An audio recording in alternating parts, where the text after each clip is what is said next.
جاده سرکی هاتنوچون بو هر سه گوندن به صفکه و درگجنیکه و درکه لسنور نحیا مانگشکه یا کفنه و همی بویا کند و کروش کار کفتیه.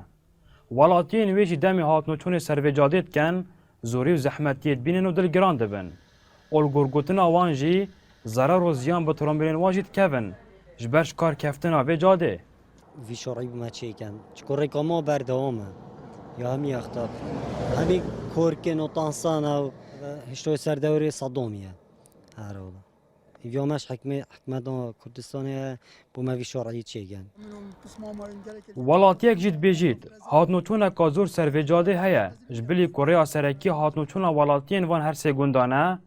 جین گشت و گزاری جی لهنه لورا رجا کازوریا گشتیاران جی هاتنوچون سر و جادید کن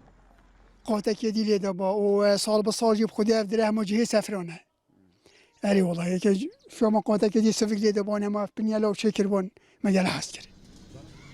رهبر ناحیه مانگش که جی آشکرا کرد که بردام تیم رهبری ساغبری کردن آره کوپران ورکه ساغبیر دکن و پلانوان دانه ورکه بشوازه که مدرن درست کنه و لکریزا دارایی بو ارگر هم بر کار وان. تنها آریشک ویش جاده های قیری وی جاده یک نه بله پلان آمده جی اگر قیران نبان گلک پنگاوت باشه دهنه آفتنه اما یک شما پنگاوا قیر کنه وی جاده یا رکا دیرگشنی که و طبقا آمده جی پیدا احتمال بخوای سکر بی رکا دیرگشنی که رکا کی باشه نشت ملاحظه که مقارنه که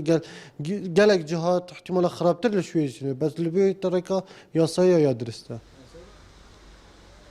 رهبر ناحیه مانگش که اوج آشکرا کرد کت نهادا تیم رهبری ساغبری کردن آره کوپران هوا کا ساغبری کردن جاده و کلان ناحیه مانگش که و همی گوند و دوریم سروی و دست بکریه.